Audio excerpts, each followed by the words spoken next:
Hello and welcome back to my channel, Discovering Des. My name is Des, and today I am here with a review of HBO's Lovecraft Country. That is right, we are back for episode 2, Whitey's on the Moon, and that title comes from Jill Scott Heron's poem, which we hear later in the episode.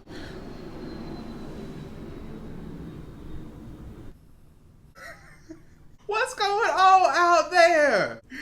Before we get into this review, make sure you hit that like button, hit that subscribe button, ring that notification bell, and if you feeling fancy, you can even share this video out, okay?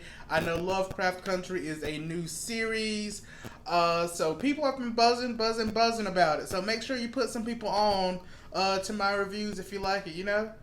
Let's all get a little love here out of the Lovecraft, okay? So the show opens up with the crew. We got Uncle George, we got Letty, we got Tick, and you know where they are? They are at Artem. So Letty is in love with the luxury items. Letty is taking a bath. She got her robe. She goes to the closet. There's everything, it seems, that she could ever want. In the perfect size, must I add. We go over to Uncle George. Uncle George is reading, okay? Uncle George has found the library in his room, and they have just about every author that Uncle George enjoys. Tick is in his room, not having the best time at all. He seems to be pretty stuck on the events of episode 1. He's having flashbacks and all of that. So the lunch bell rings, and they meet in the hall. Then they follow William to the veranda for lunch. They try to get some information from William regarding Tick's father, but it doesn't really work out. Again, most of their questions that they've asked about Tick's father and about the place in general have gone without answer. Come to find out that Artem was built a long time ago as a lodge for an organization. But the current lodge that we see is not the original. It is a replica of the original that burned down. And everyone was killed inside except at least one person. We'll get there. Tick comes to learn that the silver car belongs to the lady that Tick's dad was last seen with. And that's really the only answer that we're able to get regarding Tick's father. They make their way to the table. Letty begins to eat. But Tick then confronts everybody because he seems to be the only person that can remember the events of the previous night. When they ran into the monsters and their encounter with the sheriff and all of that ensued at the shack and through the woods, all of that, they seem to have zero memory of it. Uncle George seems to remember pulling up at Artem, but that's his last memory that he can think back to that night. So Tick's trying to get to the bottom of everything. He's a little upset because he's like, why can't they remember what's going on? He's upset. Uncle George realizes that they're being watched from a window above, so he makes Tick sit down and try to give the appearance of them having a decent, pleasant lunch and try not to raise any alarms about the group at all. They get up from lunch and they go find Uncle George's car, and if you remember from episode 1, Uncle George's car was pretty banged up from the encounter with the monsters, from being accosted by the police, all the different things that happened to the car. And they find it, but the only thing that's wrong with it is the back window's been shot out, and there was blood in the front seat. But we come to find out that the butler had cleaned the blood out of the front seat. Letty's camera's there, so they know that is actually Uncle George's car. And Tick is just very confused because, again, it was all wrecked up. William tells Tick that that's the state that the car was found in, but that we know that's not true. They eventually head into the village that is around Arden. As they walk up, Letty and Uncle George are talking. They seem to be having some concerns about Tick, and they think that Tick might have PTSD, or what they called at the time shell shock. Atticus points out how nothing is how it should be. He asks Uncle George, don't you think it's a little odd that the library is filled with your favorite authors? How would they know what you like? And then he goes over to Letty.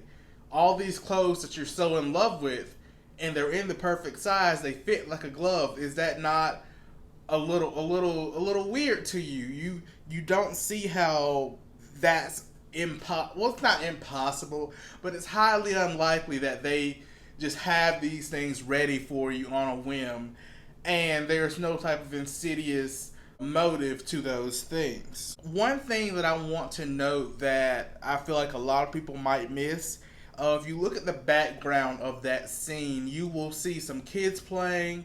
And have you ever heard of Rapping the Maypole? If you've seen Midsommar, well, the kids are running around, they have a ribbon, they're wrapping this ribbon around this mound, and it looks like it's a woman, but it's actually a tree. So I just wanted to make note of that. That's something that a lot of people might have missed, and it's something I definitely made sure to make note of. So all of a sudden, Tick hears the whistle that they heard the night before, the whistle that made all the beasts retreat. So then they go searching and they find out who blew the whistle. It was a lady that was handling a bunch of wild dogs. She's very racist, as most people we encounter in this series is, unfortunately. She even goes as far to equate black people to animals. Don't do that. That ain't cute. Don't do that. They see that she is protecting some type of silo. It is a brick silo. Uncle George believes that Tick's dad may be being kept in the basement in some type of dungeon. So then as they head back to the mansion, Uncle George is having some type of deja vu about some things that Tick's mother might have shared with him. His memory's kind of foggy still. And then he goes on to talk about how Tick's ancestor was one of the people who escaped from the mansion when it was on fire that we talked about a little earlier. So as soon as they get to that part of the conversation, you know who comes up. It's dark outside. They've been warned several times to get your black butt in the house before the sun goes down, and they still outside. The animals arise. Of course, there's the whole thing that goes on. It's a bunch of mess. Again, they are called off by that whistle. And as soon as that happens, we see that Letty and Uncle George again cannot remember what just happened a few seconds ago. So that led me to believe that the whistle wipes out their memory, as also calls the animals away. If you remember the flashy thing from Men in Black, kind of gives me flashy thing vibes. They make their way back to the castle. They're escorted back to their rooms. But Tick is then going to meet the leader of the organization. I missed his name. I didn't get it at all. I'm not going to stop and go look for it. We'll get to... He's not here for long. Spoiler. Just a little spoiler, okay? So they go into the study, and we see that the man is laying down, and he's having some type of surgery. He's having something removed. He's screaming. He's yelling. Remember, it's the 1950s, I want to say, so anesthesia is not really a thing. They have some type of numbing, I'm sure, but he seems to be fully conscious of what's happening to him in the moment. So the doctor stitches him up. It seems like this is a totally willing procedure because he gets up and he goes on, he gets dressed, and it looks like he was having his kidney removed. Meanwhile, George is back in his room and he's trying to track back his thoughts and try to remember what really is going on. He then finds a book that opens up a passage to another library. He finds a book about the Order of the Ancient Dawn. So when we talk about an organization, when we talk about the group in the lodge. We're referring to the members of the Order of the Ancient Dawn. So we go back to the study. The man is again getting dressed. He's recovering. He then looks up at Tick and is like, "Well, he's darker than I expected." We got a little bit of colorism, a little bit of racism sprinkled in there.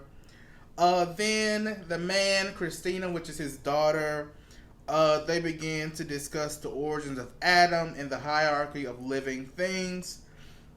And it seems that the man is working to restore that natural order to the world. And then Tick asks a question. I can't remember exactly what the question was, but it definitely struck a nerve within the man.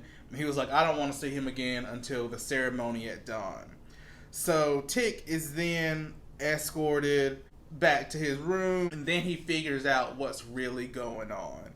He thinks about how the Ku Klux Klan has titles such as Grand Wizard, but then Christina informs him that the KKK is too poor to be a part of the ancient, or the Order of the Ancient Dawn. I think that's it. It's a whole mouthful to say. But Tick realizes that there is a spell on anyone who encounters the guard dogs from their conversation. So he is able to convince Christina to remove the spell, and then Letty and George are just distraught. You can hear them in their rooms. They're screaming and yelling. They're trying to get out. They're trying to find Tick. But Tick and the group are bound to their rooms by a spell. If you look closely on the door hinge, you can see some type of etching on all the door hinges, and when it's illuminated, they're blocked in to the room, and that's something that we'll come to see a little later in the episode. So Christina is called out to help with the birth of a calf, but it turns out to be one of those little ugly things, and she holds it like it's a baby. She seems like she's done this before, but she tells the people that surround her that that was her first time helping, and they don't seem afraid or shocked that whatever came out of this cow is not a cow, it's the beast or whatever it is. We see Tick visit Letty, and it looks like they're trying to figure out some type of way to get out. We come to learn that Letty has been a little distant from her Christianity background since she was a child. Her mom abandoned her family, and she prayed and prayed for her mom to return, and it never seems to happen. At that point, this scene takes a really interesting turn. It seems like Tick is trying to make a move on Letty, and they begin to get intimate, they begin to do the do. We jump to Tick's room, and we see Tick is in his room, so I'm like, wait, is it a clone? Is it somebody who has a curse on them to look like Tick? What's going on? Because we got two Ticks here.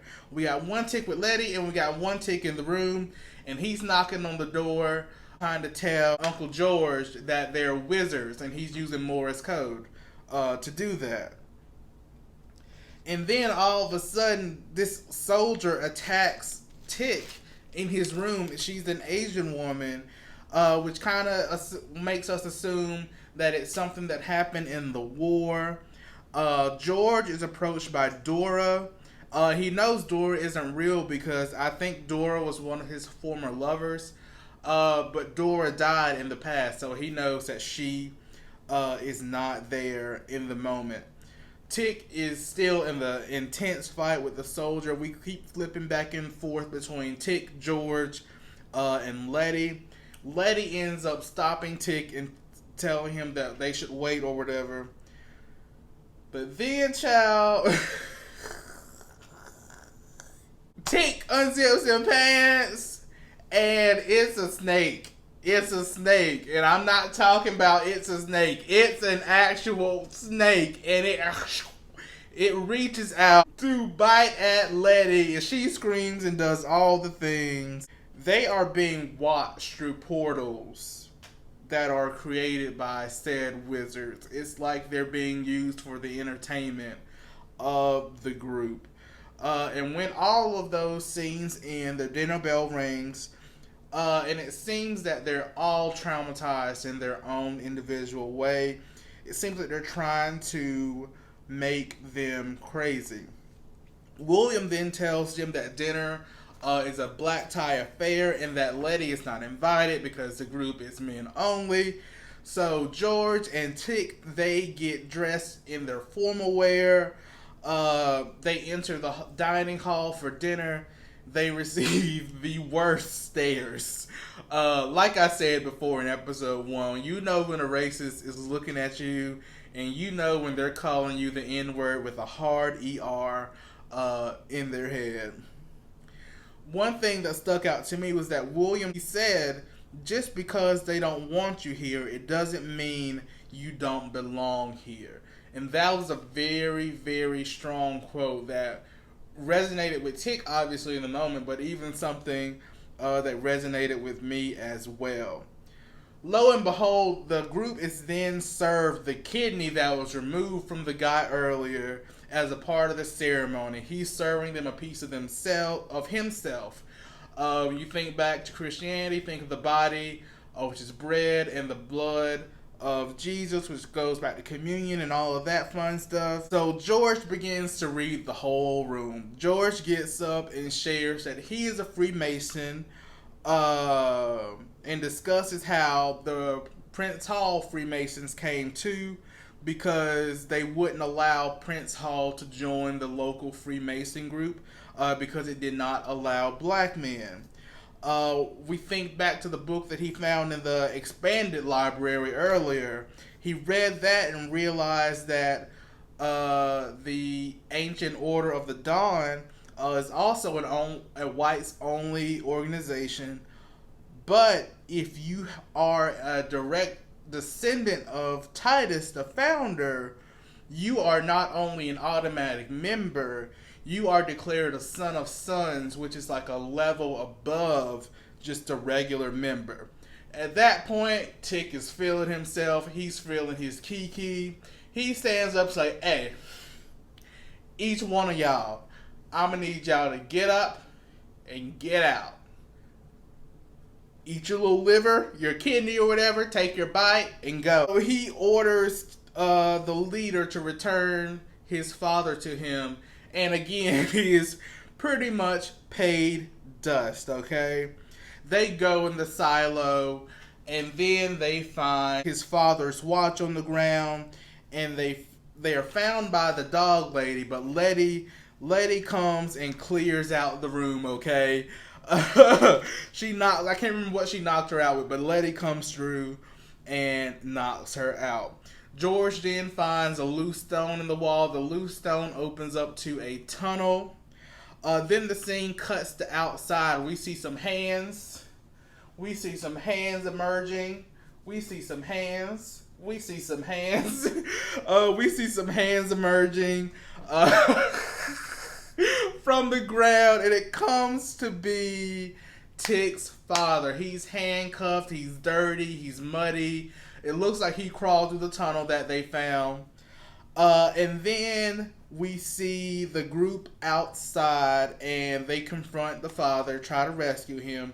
But he is pretty ugly to Tick and Uncle George. So they hop in the silver whip, and they have stolen the silver car. While they're in the car, they're talking about the organization and what their purpose is, and it seems like they're looking for the secret to eternal life. And them trying to figure out that secret led to the first fire in the mansion, which burned it down. As soon as they make it across the bridge, they hit a force field, which means they are stuck. They get out. They're trying to get out of the car. They're confronted by the people from the house. The leader then shoots Letty in the stomach, and we watch Letty bleed out, and she dies, unfortunately. And then Tick is tasked with deciding who lives or dies in that moment. and the scene ends with the guy blasting off a gunshot, and we do not see who he shoots. So fast forward to the next scene. We enter and we see Tick is being bathed down by a couple of servants, and all I'm gonna say is that man is stacked like all you can eat pancakes down to the IHOP. So we come to find out that this ceremony that's happening at dawn is to open the door to the Garden of Eden. Letty wakes up and is healed. Uncle George is still bleeding. He has a gunshot to his abdomen. But they believe he will be healed after Tick helps out with the ceremony. Tick is given a ring as he is now an official member of said group. Letty has a moment where she breaks down because she's covered in blood, and I believe that part of that breakdown is also her realizing that she died and was brought back to life, and she was dealing with some of the things that she may have seen on the other side, or she could have just been in shock from the blood. But that's just one of my theories that I have. There is a little disagreement between Tick's father and Uncle George, and it looks like there's some question about who is actually Tick's father. We don't know. What is that man's name? He has a very interesting name. I cannot think of it. But we don't know if it's Tick's dad is Tick's dad, or it's Uncle George Tick's dad. That's kind of where that conversation leaves us. And just like I mentioned at the beginning, we hear Whitey's on the Moon by Gil Scott-Heron start to play in the background as the ceremony or ritual begins. The sun comes through the window and it begins to make these magical beams of light. They begin to pierce through Tick, and he's in obvious clear pain. The Garden of Eden begins to grow through a portal and fill the room. Then Tick sees a black woman through the garden lens. He sees a black woman. She looks like she's on the younger side. She's holding a book, and she's dressed in, I guess you would say, antebellum or Reconstruction era clothing. And at that point, the house began to shake. Letty and the group, they're trying to make their way out. They're scared to move Uncle George because he's still injured. Tick continues to scream as the light covers the room, and at one point his scream gets so loud and ferocious it just stops all the light. There are men trying to flee the room, and those who are left there are turned into stone. Pure pillars of salt, almost like the Medusa, the Medusa theology. Like it reminded me of that. We then see images of the woman running through fire with the book, which kind of lends us to what we learned from Uncle George, that Atticus's ancestor was one of the survivors of the original fire that burnt down Artem. Letty makes it out with Tick's dad, but we then come to find out that Uncle George did not make it. And when I tell you that was one of the most heartbreaking scenes to watch, I don't know who coached that child. I don't know what kind of training they had. But when I tell you that young man cried, he cried true tears. Like that was a true cry. Overall, great episode. Definitely, I would say a 9 out of 10. I'm really interested to see what we continue to learn about Atticus's ancestor. I took note that she was running out with that book, so that let me know that, one, she could read. Two, if you look closely, she was pregnant. So she escaped pregnant, a black woman who could read. She was going to be an obvious target. whenever she got outside to the free world. So I'm interested to see how they're going to spin these storylines and where the group goes from here, because I thought they were going to spend a couple episodes in Arda, but I guess I was wrong. But yeah, I thoroughly enjoyed this episode. Again, the music, stellar. Shout out to my girl Nina Simone. They are giving her due in this series, okay? That wraps up my review. If you have any comments or questions, feel free to drop them in the comments. As always, remember to like, comment, and subscribe. And I'll see y'all next week.